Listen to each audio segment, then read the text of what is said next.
Alors, pour commencer sur Damien Katcha, je l'ai rencontré au Beaux-Arts de Nantes il y a maintenant quelques années.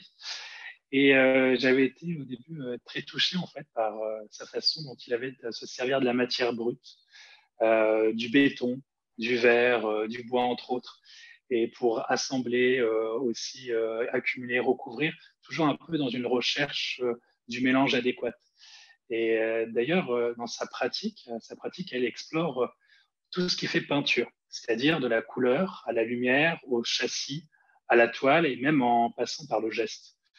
Donc voilà, pour moi, c'est un artiste aussi qui a cette vision de sculpteur sur la peinture, une sculpteur sur, voilà, sur différents éléments et aussi une vision sur le temps, la temporalité de la narration, de la fiction, ce qui nous amène parfois sur des questionnements, sur des notions sur la vidéo et le cinéma. Euh, pour moi, Damien est assez extraordinaire sur la façon dont il amène les allers-retours entre l'abstraction et la figuration, où la matière à l'intérieur voyage dans son atelier. Elle voyage, parfois elle se déchire, elle se casse même parfois pour être recomposée et pour renaître aussi. Donc, c'est un peu tout ce qu'on va voir durant tout l'entretien. C'est toutes ces briques de pensée, ces briques de réalisation pour nous aider à avoir une sorte de carte mémoire intime de son œuvre. Voilà en quelques mots, Damien. Et j'avais aussi une petite phrase de Nicolas de Staël qui pourra vous faire penser sur la figuration et l'abstraction. Je ne m'oppose pas, Nicolas de Sales disait, je ne m'oppose pas à la peinture abstraite, je ne pose pas à la peinture abstraite, à la peinture figurative. Une peinture devrait être à la fois abstraite et figurative. Abstraite en tant que mur et figuratif en tant que représentation d'un espace. Donc voilà, on peut commencer, Damien, pour d'abord sur quelque chose de figuratif, ou une œuvre où on va retrouver un peu la profondeur du cinéma, d'une action, sous la disparition de la matière, parce que c'est une œuvre que tu as faite, une peinture sous verre. Est-ce que peut-être tu peux un peu plus nous en parler? Oui. Alors, en fait, c'est une peinture qui a été faite en 2012, quand j'étais aux Beaux-Arts de Nantes. Et à ce moment-là, j'ai vraiment commencé, je pense que ça a été un des gros déclics pour moi de la peinture.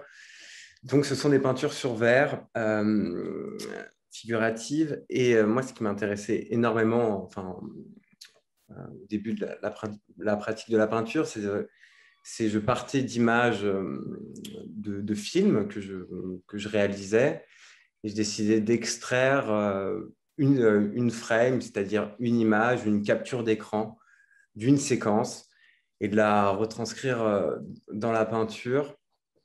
Du coup, souvent, c'était des séquences où les personnages, les figures commençaient à se fondre un peu dans le fond, et c'est-à-dire donc des peintures assez sombres, souvent la nuit. Et c'était vraiment cette idée-là de figer, on va dire, un instant, juste un mouvement d'un personnage qui, qui traverse un paysage, tout simplement. Dans la peinture sur verre, ce qui m'intéressait énormément, c'est le rapport à l'écran. L'écran, le va-et-vient entre matière et rendu image-écran. Donc, ça me faisait beaucoup penser aux écrans de montage que j'utilisais pour réaliser mes films, mes films. Donc, c'était vraiment ce rapport-là avec la profondeur du verre et vraiment ce côté très aplati. Et ce va-et-vient entre parce qu'il y a quelque chose à comprendre, en tout cas dans la peinture sur verre, c'est que du coup, je travaillais vraiment sur... je commençais par les détails, tous les détails de la peinture, c'est-à-dire vraiment, vu que le verre est une surface qui n'a pas de couleur, j'étais vraiment dans un travail de détail et progressivement, en fait, je reculais dans les masses, dans les couleurs, pour finalement ensuite aplatir et mettre ce fond assez opaque qui venait figer la peinture. Ce qui est intéressant, Damien, dans ton travail, c'est que là, tu nous as parlé d'images que tu extrais comme des captures d'écran de films. Et, euh, et comment, en fait, tu après réinterprètes cela, la mise en espace, comment tu mets en scène là, on les voit, Ouais, ces plaques de verre. c'est ce qu'on voit dans cette image. C'est un accrochage que j'avais réalisé au Beaux-Arts. Donc, c'était vraiment la volonté de montrer ces peintures exactement comme, une timeline de montage vidéo, c'est-à-dire quelque chose de très, avec beaucoup d'informations, donc très grosse profusion de peinture et vraiment cette histoire-là de séquençage et de presque de ponctuation avec ses respirations, ses hors-champs. Et le spectateur arrivait face à un mur où, du coup, toutes les peintures étaient très éclatées et venaient créer son scénario vraiment de montage fictionnel. D'accord. Et donc après, dans le travail ton travail d'atelier, parce qu'on va en reparler peut-être un peu plus, tu as vraiment un artiste d'atelier qui va créer dans ton espace, et c'est cet espace-là qui t'amène en fait à découvrir de nouveaux champs. Comme ici, tu peux nous en parler un peu plus sur cette avalanche? Ouais, alors là, c'est vraiment l'année juste d'après, c'est vraiment le basculement de la figuration à l'abstraction. C'est-à-dire, c'est encore des peintures sur verre, mais là, il y avait une vraie volonté de. C'est presque un accident, en fait, le basculement de la figuration à l'abstraction, parce que c'est à la base, cette peinture qu'on voit à gauche, du coup, c'est une peinture qui, à la base, était figurative. Et c'était cette volonté-là par rapport à cette pratique de la peinture sur verre, c'était de revenir par rapport à ce que je faisais avant, c'est-à-dire une peinture vraiment tout en strates et en déclinaison pour arriver au fond. Là, c'était revenir à la surface, c'est-à-dire gratter et enlever la matière et revenir vraiment au premier plan de la peinture par infiltration avec de l'eau, avec un côté où je grattais la peinture. Et c'était vraiment revenir composer, mais c'est-à-dire, oui, venir vraiment enlever la matière peinture de la surface pour revenir composer. Donc là, c'est toute une série de peintures qui sont on va dire, une tonalité assez enneigée. Donc, c'est des avalanches. Ouais, et c'est à ce moment-là que je me suis beaucoup intéressé, on va dire, dans des espèces de sujets à des espèces enfin, l'impact un peu enfin, capturer un moment où le paysage se délite, entre guillemets, c'est-à-dire la neige qui vient recouvrir une surface ou un rocher qui se décroche d'une falaise. Et c'était trouver ce point de bascule et essayer de figer ce mouvement-là. Donc, c'est des peintures, comment dire, plus déjà gestuelles et moins arrêtées. Donc, je passe progressivement dans quelque chose de plus figuratif, de plus abstrait. Oui, c'est ça qui est intéressant, c'est qu'après les beaux-arts, tu te retrouves sans atelier. Donc là, tu as dû adapter ta pratique à quelque chose de plus réduit. Et là, on voit cette œuvre réalisée à partir d'un scanner, une peinture sur scanner, comme un scanner pour, euh, pour photocopie. Et est-ce que tu peux nous en parler un peu plus sur comment t'es venu cette chose-là et comment se crée en fait, comment tu as créé en fait cette œuvre au fur et à mesure? Donc, tu l'as bien expliqué. En tout cas, c'était vraiment plus d'atelier. Donc, comment je continue cette pratique quotidienne de la peinture, sachant que je n'ai plus d'atelier. Donc, c'est arrivé très rapidement. C'était ce désir-là d'enregistrer en fait le mouvement de la peinture, enfin le mouvement, les gestes. Et donc, j'ai commencé à travailler avec mon scanner.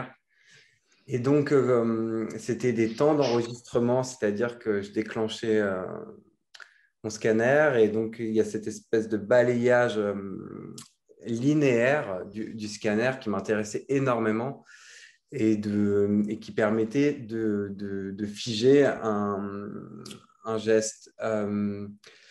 Et surtout cette idée-là que du coup, la peinture devienne image. Donc, c'est des images. Les peintures n'existent plus. Et vraiment, ce côté-là de recommencement un peu perpétuel. Donc, c'était souvent des séquences, là, comme ce qu'on voit là sur cette image. C'était des séquences de 9 à 12 procédés picturaux. Donc là, on est presque dans le paysage. Et c'était le retour aussi à quelque chose de plus transparent, c'est-à-dire toutes les zones sombres que l'on voit dans cette image sont vraiment les zones de vide. En fait, c'est vraiment la lumière du scanner qui vient enregistrer la surface non remplie finalement de la peinture. Toujours à la recherche de cette lumière et une recherche aussi de capturer ce qu'il y a autour de toi. Donc là, tu l'amènes sur l'objet de capture qui est le scanner, mais on va voir aussi ensuite ta volonté de garder en mémoire les éléments qui sont autour de toi aussi. Oui, alors là, c'est pareil, c'est vraiment à partir de ce moment-là, comment dire, l'enregistrement presque chronologique d'une image, c'est-à-dire un scanner qui est pour moi une grosse différence avec l'appareil photo, où l'appareil photo vient par la lumière capter un espace, par ces zones d'ombre et de lumière. Le scanner, lui, vraiment fait ce balayage chronologique sur une surface, enfin, et enregistre une image vraiment aplatie. Et donc j'ai commencé à travailler avec des scanners à main. C'est des scanners universitaires qui servent souvent à scanner des, Des livres. des livres essentiellement. Et c'était une volonté aussi de retour comment dire, à des mouvements moins rétiniens, c'est-à-dire être vraiment dans des mouvements moins condensés sur une toile, vraiment me actionner le scanner dans du paysage, c'est-à-dire commencer à scanner des jardins, des plantes, Là, presque. c'était une toile, c'est ça? Non, ça, Non, c'est une plante ou quoi? j'ai vraiment scanné une plante et un bout d'un sol qui était chez moi à ce moment-là. Et ce qu'il faut bien comprendre dans ce processus-là, c'est-à-dire que du coup, l'enregistrement, le temps de captation, donc du geste où j'enregistre des surfaces en balayant, on va dire, un environnement, définit la taille la taille horizontale du format. Donc, je pouvais avoir des formats aussi très allongés qui pouvaient prendre, je sais pas, 3 mètres, 4 mètres, et d'être toujours dans un format donc très, très, très longiligne. Et donc, j'ai fait toute une série comme ça d'enregistrements de matière, de texture, de parcours finalement, de parcours. Donc en fait, là, tu viens capter la lumière qui t'entoure, capter la matière picturale. Mm. Et moi, la question qui va arriver ensuite, c'est, comme tu l'as dit, là en soi, c'est juste un objet qu'on regarde, mais comment tu l'as retranscrit en fait, cette numérisation de la lumière, Ouais. cette numérisation de l'objet pictural. Donc, alors là, ce qu'on voit, c'est une vue d'exposition à la Galerie Jeune Création il y a un bon bout de temps. Ce que je voulais, c'est vraiment retranscrire, en tout cas, la lumière qui traverse l'image, exactement comme l'outil d'enregistrement qui était le scanner, c'est-à-dire d'avoir une source lumineuse qui projette du coup cette image-là, parce que ça reste quelque chose de très numérique. Et ce qui m'intéressait énormément, c'est qu'aussi il y a une déformation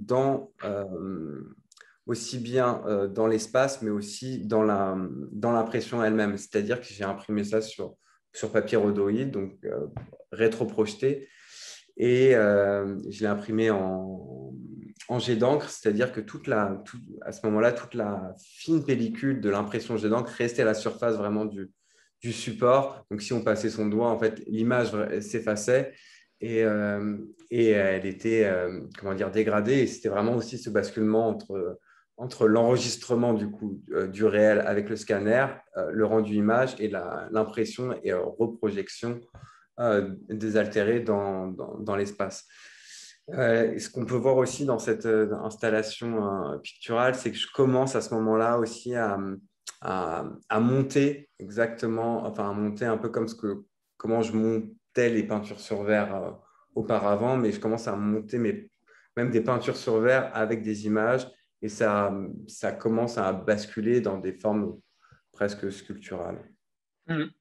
Et dans cette exploration de la peinture, en réalité, de ce qu'on parle depuis le début, une peinture sous verre, une peinture sur rhodoïde, tu vas aller jusqu'à explorer ce qui fait la peinture, c'est la couleur. Et qu'est-ce que tu peux nous en dire en fait de ce qu'on voit là sur la couleur? Donc ça, c'était en 2015 à Bruxelles. J'ai vécu quelques années à Bruxelles. Et donc, ouais, je continue, enfin, je continuais à faire des peintures sur verre à ce moment-là. Mais du coup, il y a une nouvelle question. En tout cas, j'ai commencé à réfléchir à ce qu'était la peinture et qu'est-ce qu'était la toile et comment je pouvais travailler le tissu, c'est-à-dire le fond d'un tableau et comment je pouvais comment je pouvais extraire et creuser des paysages dans des tableaux. Donc, tous les jours, je choisissais une couleur et je commençais à travailler avec de la javel et je commençais à extraire, soustraire pour creuser des paysages assez lumineux et assez saturés en couleurs.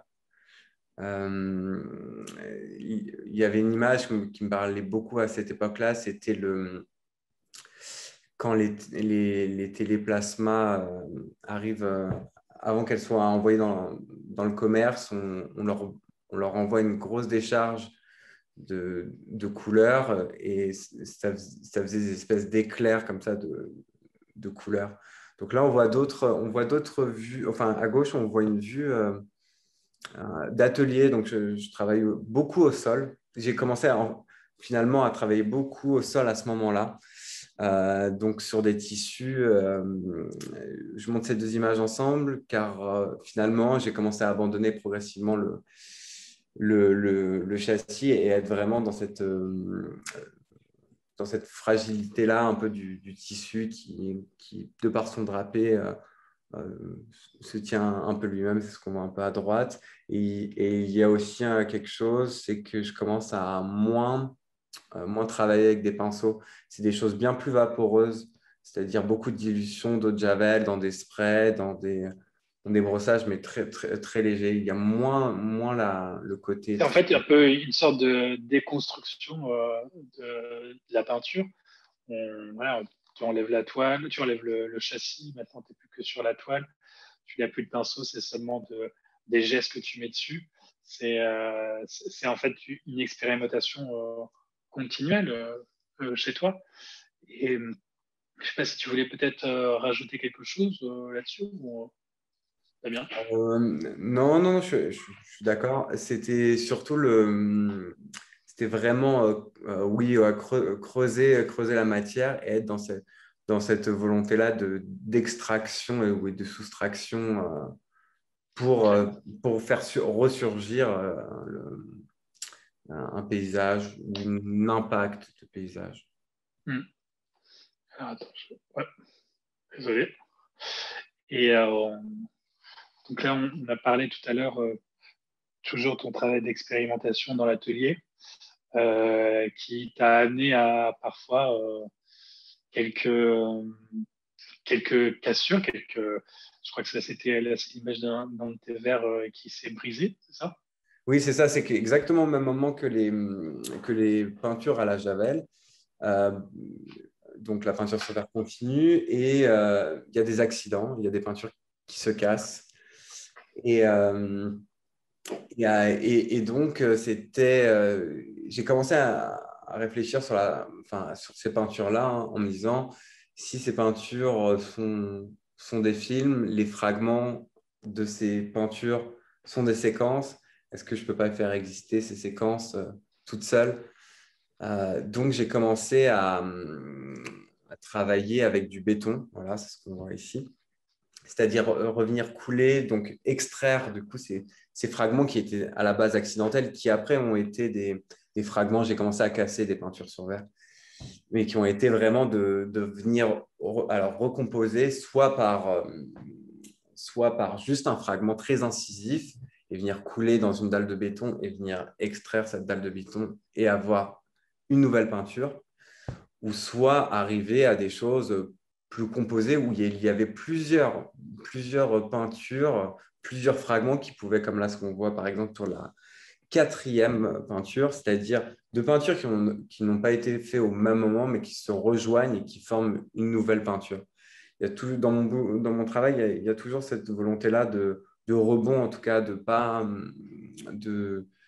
hésiter s'il y a un accident, enfin que la peinture n'est pas figée, elle peut rebondir, euh, elle peut se transformer Mm. ou muter. D'ailleurs, en parlant d'essayer de réparer de ces peintures brisées, tu as exploré aussi d'autres champs d'objets d'objets cassés. Est-ce que tu peux nous en parler un peu plus sur voilà, ce travail en fait qu'il faut vraiment remarquer en. Est-ce que je peux zoomer? Oui, voilà. Alors, Travail aussi de peinture sur téléphone, dans le oui, téléphone. alors, ouais, c'est des peintures, enfin, oui, moi je considère ça comme des C'est peintures. c'est des vidéos. Il y a des vidéos qui enclenchent, effectivement, enfin, qui sont enclenchées.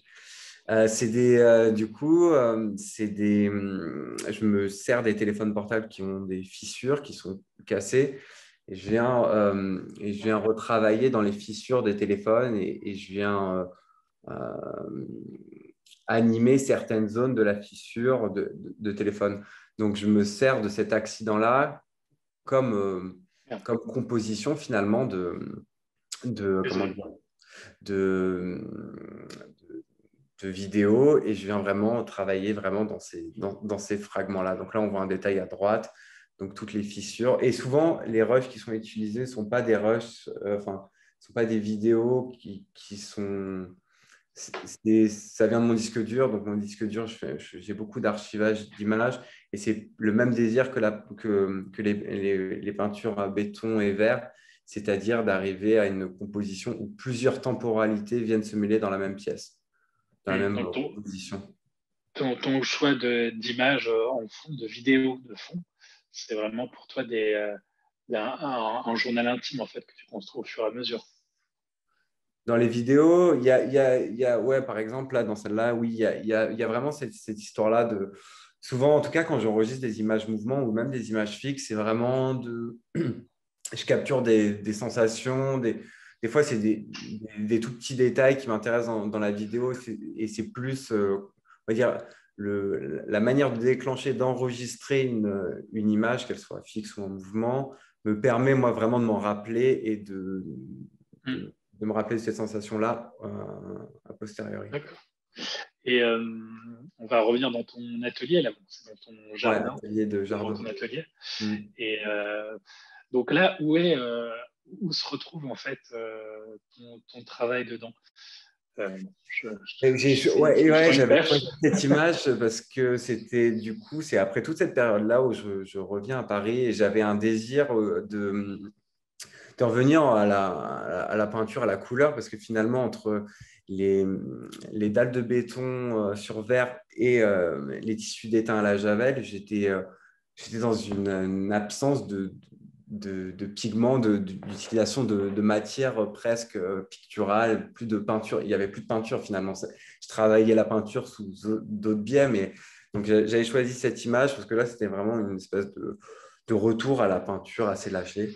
Et voilà, c'est aussi pour ça que j'avais mis donc, ces deux images ensemble. C'est que finalement, après toute cette série de peintures qui était plus, on va dire, expérimentale et un retour à peinture assez direct, c'est cette bâche qui m'a beaucoup intéressé, c'est-à-dire l'espèce d'hors-champ, de reste de peinture d'accumulation de couches moi, m'a fait plus réfléchir à cette histoire-là oui, Et là, après tu es venu vraiment zoomer dans ce hors-champ, prendre un élément qui t'intéressait dans le hors-champ pour en fait en créer une nouvelle peinture, une Mm. nouvelle peinture sur bâche qui s'appelle la Lesquama.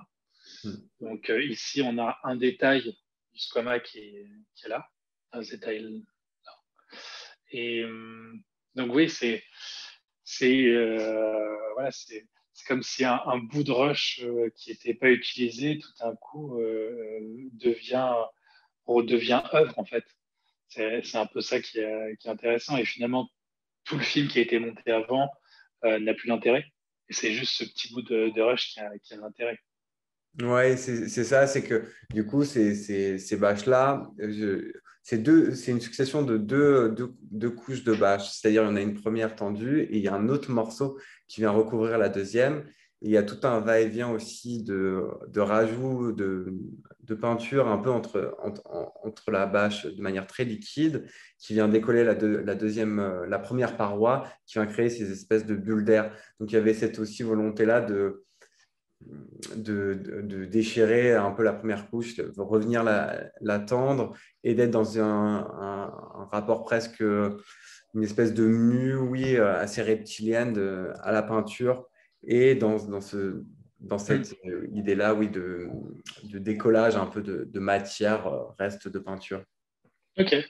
Et là, on arrive sur maintenant un peu ta pratique de mise en espace de ton œuvre, c'est-à-dire que voilà, toutes ces différentes briques dont on a parlé tout à l'heure, de la javel au squama, en passant par le téléphone. Voilà, là, en fait, il y a une histoire qui se crée au fur et à mesure, une petite histoire fictionnelle dont on parlait depuis tout à l'heure, qui peut même continuer après sur une autre façon de présenter aussi une partie de tes œuvres, où là, tu as un mélange entre les squamas, entre les peintures sur Javel, présentées sur un tréteau, un porte-kimono, on pourrait dire presque ça. Et voilà, ces histoires de recouvrement qu'on continue aussi. Euh, Est-ce que tu veux nous en parler un peu plus là-dessus parce que... Oui, bah, sur les deux images qu'on a vues, donc la première, c'était vraiment comment dire, une volonté qui est arrivée ouais, il y a quelques, il y a quelques années, c'est-à-dire finalement, vu que je fonctionne par série et les séries continuent un peu tous ensemble, c'était de casser la série de la manière dont, pour les montrer, c'est-à-dire de vraiment mélanger les temporalités, c'est-à-dire que on peut se retrouver dans un montage où effectivement il y a aussi bien une peinture sur verre, des tissus d'étain à la javel, une bâche qui n'ont pas du tout la même temporalité et recréer un scénario paysage. Et là, dans celle-là, c'est plus donc là, c'est plus une pièce presque sculpturale. C'est cette histoire-là de revenir à presque la fragilité même du matériau et être dans un côté de superposition où l'on en voit en fin de compte que des débris, que des fragments. Et, et, euh, et être vraiment Et, dans cette histoire-là de composition assez rythmique, en fait.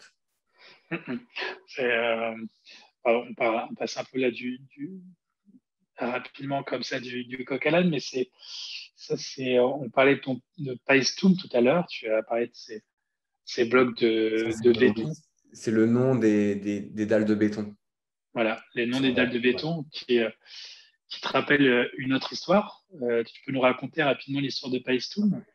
Oui, bah, Pourquoi en cette. fin de compte, là, c'est ouais, Paestum, donc c'est le plongeur de Paestum, c'est l'image qu'on voit à gauche, qui est une fresque que l'on peut voir en Italie et qui a été une de mes grandes références. Donc, c'est ce plongeur un peu comme ça, figé en train de sauter dans, dans la mort ou dans l'eau. Enfin, ça, c'est un peu l'allégorie. Et donc, c'est une image qui m'a beaucoup, oui, qui m'a beaucoup fasciné, même encore maintenant. L'image qu'on voit à droite, c'est une peinture que j'avais fait juste avant. C'est histoire de peinture sur verre, donc je voulais les mettre ensemble, car ça a été une volonté là depuis un an de revenir à la figuration. Après tout ce travail un peu d'abstraction qui frôle à certains moments la sculpture, c'était vraiment cette volonté-là de revenir à la figuration. Donc, c'est pour ça que j'ai mis un peu le Paestum, qui est, on va dire, un peu l'image qui me parle encore maintenant et toujours. Donc là, c'est des esquisses donc j'ai fait cette année. Donc, Pendant donc le c'est confinement, c'est à ça? la figure.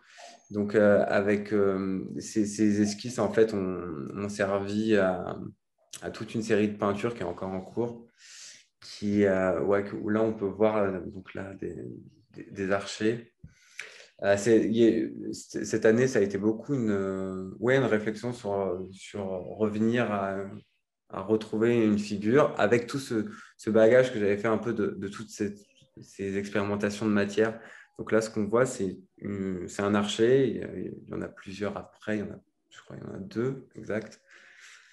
Et donc, c'est repartir de ces morceaux de plâtre qui sont dans l'atelier, qui sont les restes encore d'une énième expérimentation, et c'est venir recomposer du coup là, de manière plus classique, c'est-à-dire déposer le fond coloré, assumer aussi l'hybridité du format, c'est-à-dire que n'est plus dans un format portrait ni paysage, mais on est vraiment dans un reste, un fragment de peinture et venir directement graver même le fond, la figure d'un archer.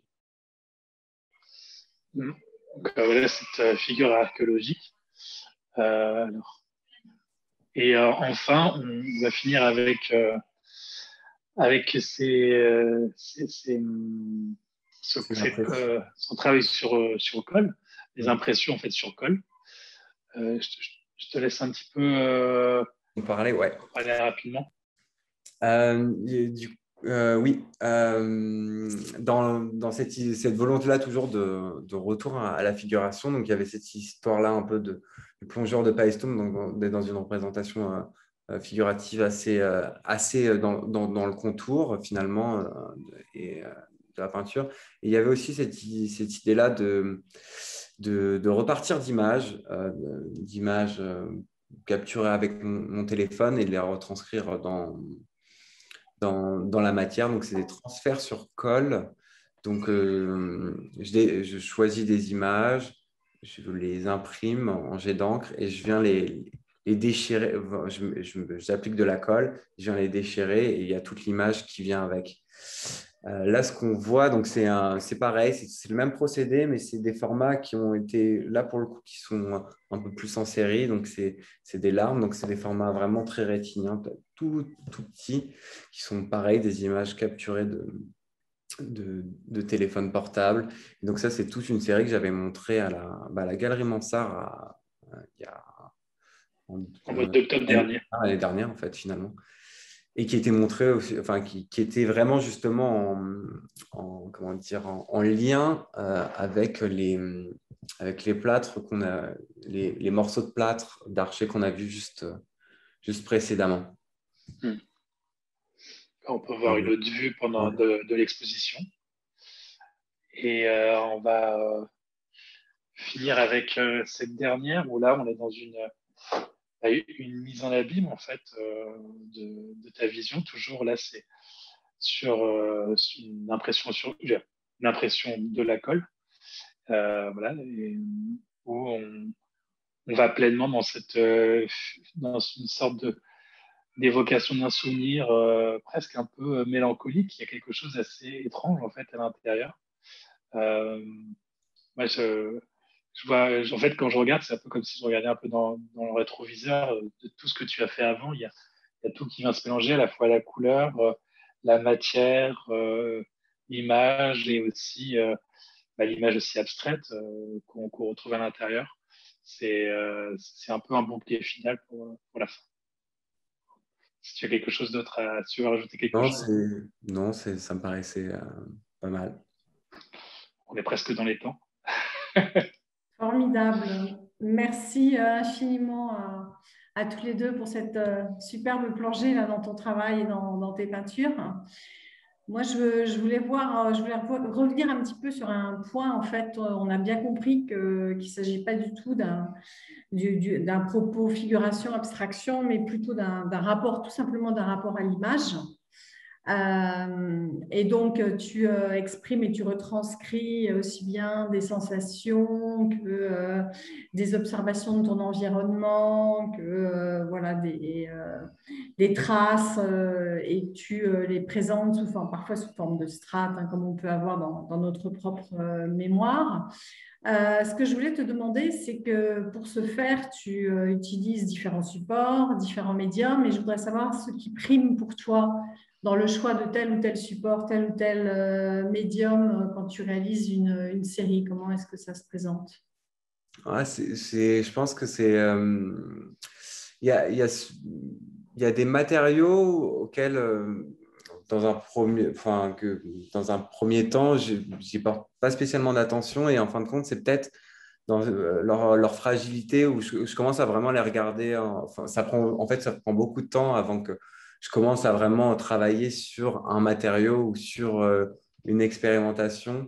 Ça vient, mais je crois que c'est vraiment ce côté-là de,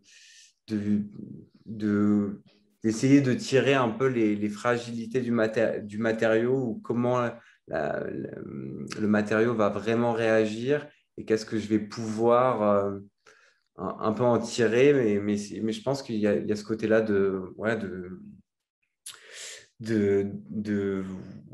fragilité, quelque chose qui est très, oui, cassant ou déchirant, où il est instable. Il y a une histoire d'instabilité, je pense. C'est un peu comme sur un fil, en fait, à chaque fois, Ouais, quand on travaille. bah, typiquement, l'histoire de l'archer, c'était un peu ça aussi. C'est pourquoi, au bout d'un Oui, moment, j'étais reparti sur cette histoire-là au lieu d'un plongeur vraiment en suspension, c'était vraiment cette histoire-là de tension, en fait, de tension entre les matériaux ça où peut partir à n'importe quel moment.